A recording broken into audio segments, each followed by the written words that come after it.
Selanjutnya, kriteria supervisor bimbingan konseling. Berdasarkan keputusan Menpan nomor 118 tahun 1996 menetapkan persyaratan umum dan khusus untuk diangkat dalam jabatan pengawas sekolah. Syarat-syarat tersebut berlaku bagi pengawas BK. Syarat umum, pegawai negeri sipil yang memenuhi angka kriteria yang ditentukan, berkedudukan dan berpengalaman sebagai guru sekurang-kurangnya selama 6 tahun berturut-turut, telah mengikuti pendidikan dan pelatihan kedinasan di bidang pengawasan sekolah dan memperoleh surat tanda tamat pendidikan. Setiap unsur penilaian pelaksanaan pekerjaan sekurang-kurangnya bernilai baik dalam 2 tahun terakhir dan SIA setinggi-tingginya 5 tahun sebelum mencapai batas usia pensiun jabatan pengawas sekolah. Syarat khusus, pendidikan serendah-rendahnya sarjana atau yang sederajat, berkedudukan serendah-rendahnya guru dewasa, memiliki spesialisasi atau jurusan program bimbingan dan konseling atau bimbingan dan penyuluhan, dan kepala sekolah sebagai supervisor pendidikan. Dalam bidang supervisi, kepala sekolah mempunyai tugas dan bertanggung jawab memajukan pengajaran melalui peningkatan profesi guru secara terus-menerus. Adapun tugas kepala sekolah tersebut, sebagai berikut: membantu guru memahami tujuan pendidikan dan apa peran sekolah dalam mencapai tujuan tersebut, membantu guru melihat secara lebih jelas dalam memahami keadaan dan kebutuhan siswanya, membentuk moral kelompok yang kuat dan mempersatukan guru dalam satu tim yang efektif, dan meningkatkan kualitas pengajaran guru baik itu dari strategi, keahlian dan alat pembelajaran. Betapa pentingnya tujuan pendidikan. Ahmad DKK menambahkan bahwa pendidikan pada usia remaja menjadi momen yang penting dalam menentukan karakter seseorang setelah dewasa. Lingkungan pergaulan di sekolah maupun di rumah mempunyai peluang yang sama kuatnya dalam pengembangan karakter. Analisis kasus supervisi. Analisis kasus pengelolaan supervisi kerja bimbingan dan konseling di SMA negeri di Kabupaten Klaten. Nomor 1. Subjek, pengawan bimbingan dan konseling SMA. Temuan fakta di lapangan. Pengawas bimbingan dan konseling SMA dilaksanakan 2 kali dalam 1 tahun. Yang menentukan jadwal supervisi dan evaluasi adalah kedinasan. Substansi masalah. Jumlah pelaksana supervisi dengan sekolah tidak ideal atau tidak sesuai serta yang ahli dalam supervisi masih kurang. Analisis sebab akibat. Perbandingan pengawas bimbingan dan konseling SMA di Kabupaten Klaten 1:38. Temuan fakta di lapangan. Waktu melaksanakan supervisi di SMA sekitar 1-2 hari. Substansi masalah. Waktu pelaksanaannya sudah ditentukan oleh dinas dan supervisi harus menyelesaikan sesuai jadwal yang sudah ditentukan serta mengejar target. Analisis sebab akibat. Dikarenakan dana yang disiapkan oleh dinas provinsi sudah sesuai target pelaksanaan supervisi. Temuan fakta di lapangan. Supervisi yang dilaksanakan hanya mengecek administrasi konselor di sekolahan seperti program BK, sosiometri, angket, dan lain sebagainya. Substansi masalah. Supervisi dalam pelaksanaan bersifat pengawasan, bukan memberikan sumbangan pengetahuan seperti bagaimana konseling individu, kelompok, bimbingan kelompok maupun bimbingan klasikal yang benar. Analisis sebab akibat. Pada prakteknya di lapangan tidak maksimal, hanya sebagai formalitas. Dan supervisi pun kurang bagus dalam pelaksanaannya. Temuan fakta di lapangan. Jumlah anggota supervisi sudah ditentukan dinas pendidikan. Substansi masalah. Supervisi dalam melaksanakan tugasnya hanya mendatangi sekolah-sekolah yang sudah ditentukan oleh dinas. Analisis sebab akibat dalam pelaksanaan tugas supervisi kurang merata dan ideal. Nomor 2. Subjek kepala sekolah. Temuan fakta di lapangan. Supervisi yang dilakukan oleh kepala sekolah kepada guru bimbingan dan konseling dilaksanakan jika ada jadwal supervisi dari dinas baru melaksanakan. Serta yang disupervisi hanya administrasi yang dimiliki oleh bimbingan konseling. Substansi masalah. Kepala sekolah belum maksimal dalam memberikan dukungan dalam program bimbingan dan konseling di sekolah. Analisis sebab akibat. Dalam pelaksanaan supervisi masih bersifat formalitas dan tidak ingin tahu program bimbingan konseling sebenarnya. Temuan fakta di lapangan. Kualitas kepala sekolah dalam memahami dalam pengetahuan bimbingan dan konseling di sekolah masih kurang. Substansi masalah. Kepala sekolah tidak maksimal mengikutkan bimbingan dan konseling dalam proses supervisi serta yang mengikuti supervisi sudah ditentukan oleh kepala sekolah. Analisis sebab akibat. Kekurang fahaman kepala sekolah tentang BK karena kepala sekolah lulusan sarjana ekonomi bukan bimbingan dan konseling. No. 3. Subjek, konselor, guru bimbingan dan konseling. Temuan fakta di lapangan. Dalam praktek di lapangan dalam program bimbingan dan konseling yang dilakukan oleh guru bimbingan dan konseling belum maksimal. Substansi masalah. Dukungan sistem dalam bimbingan dan konseling masih kurang dan tidak idealnya antara guru bimbingan dan konseling dengan peserta didik. Analisis sebab akibat. Keberhasilan layanan bimbingan dan konseling diukur secara kualitatif dan pengaturan waktu dalam melayani peserta didik untuk membantu tugas perkembangan, dan karakteristik kepribadian guru bimbingan dan konseling juga mempengaruhi proses pelayanan peserta didik.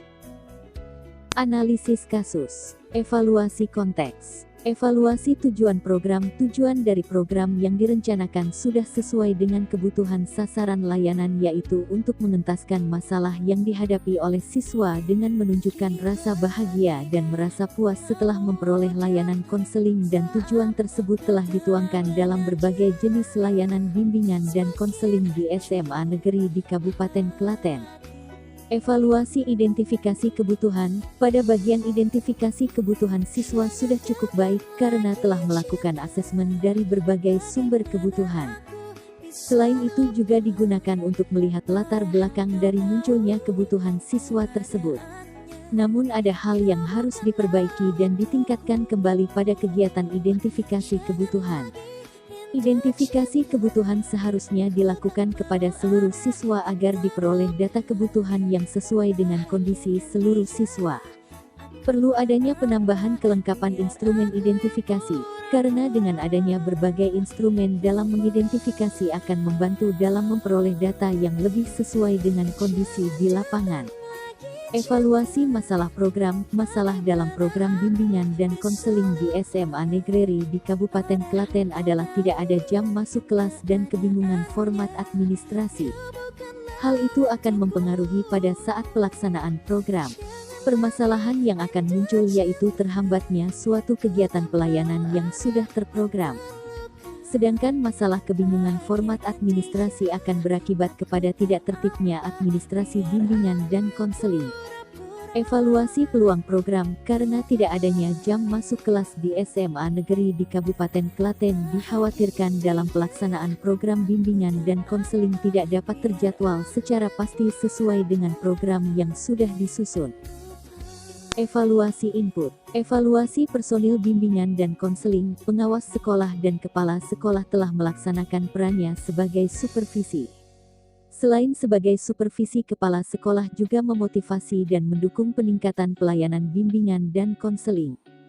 SMA negeri di Kabupaten Klaten terdapat 3 guru senior dan 2 guru junior. Walaupun masih ada yang belum memiliki latar belakang S1, namun dapat dilihat dari pengalaman dan kualifikasi guru bimbingan dan konseling tersebut dalam pemberian layanan bimbingan dan konseling. Maka setelah melakukan evaluasi pada personil bimbingan dan konseling di SMA negeri Klaten dapat dikategorikan cukup baik.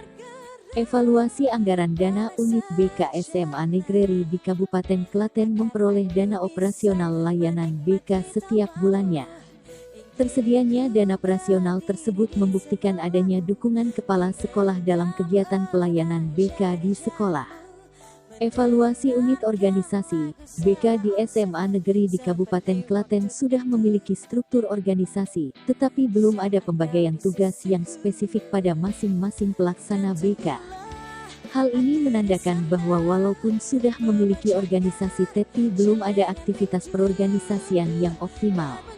Evaluasi sarana prasarana. Ruang BK di SMA Negeri di Kabupaten Klaten dapat dikatakan belum lengkap karena belum memiliki ruang layanan kelompok, ruang administrasi, ruang biblioterapi dan ruang relaksasi.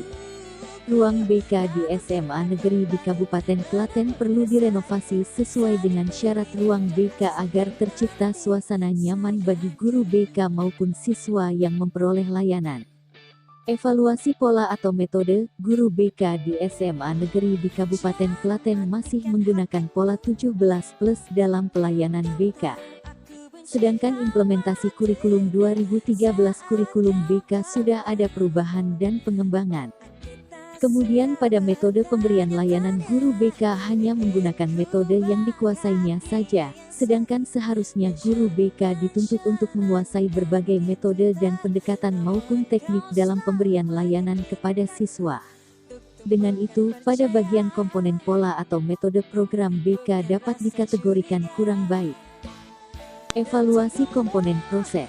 Evaluasi kredibilitas guru BK. Kredibilitas guru BK sudah pada kategori cukup baik karena melihat kesanggupan praktek konseling yang sudah dilaksanakan guna memenuhi kegiatan dalam program BK. Evaluasi waktu pelaksanaan, karena BK di SMA negeri di Kabupaten Klaten tidak memiliki jam masuk kelas, sedangkan pada implementasi K13 dalam penyelenggaraan pelayanan BK dapat dilaksanakan di dalam kelas maupun di luar kelas.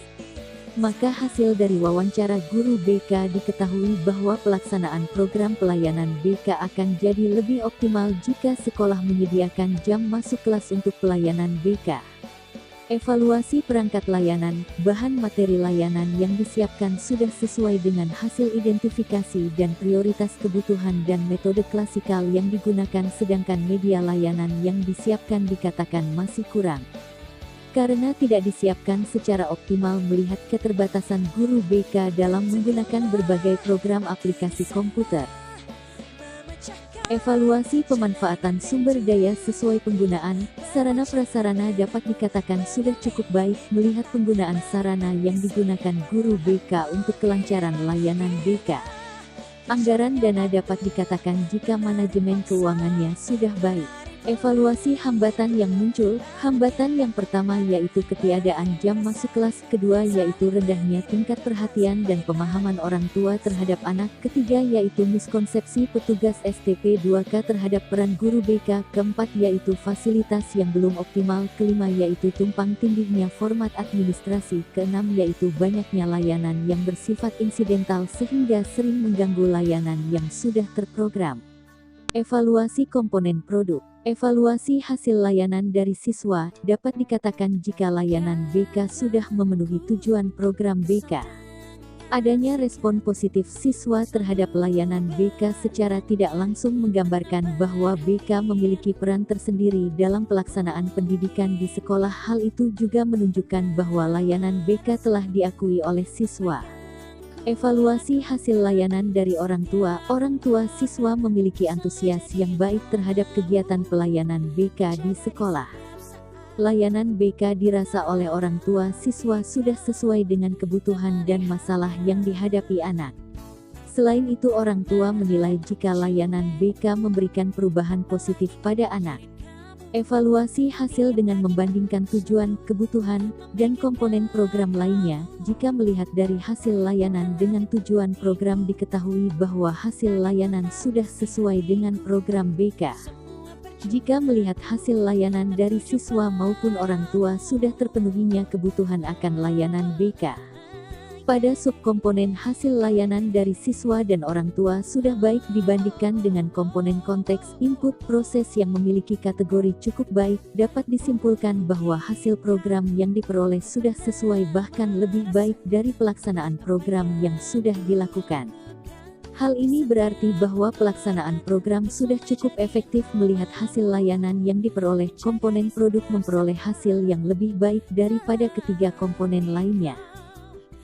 Berikut materi yang dapat kami sampaikan, apabila banyak salah kami mohon maaf. Terima kasih. Wassalamualaikum warahmatullahi wabarakatuh.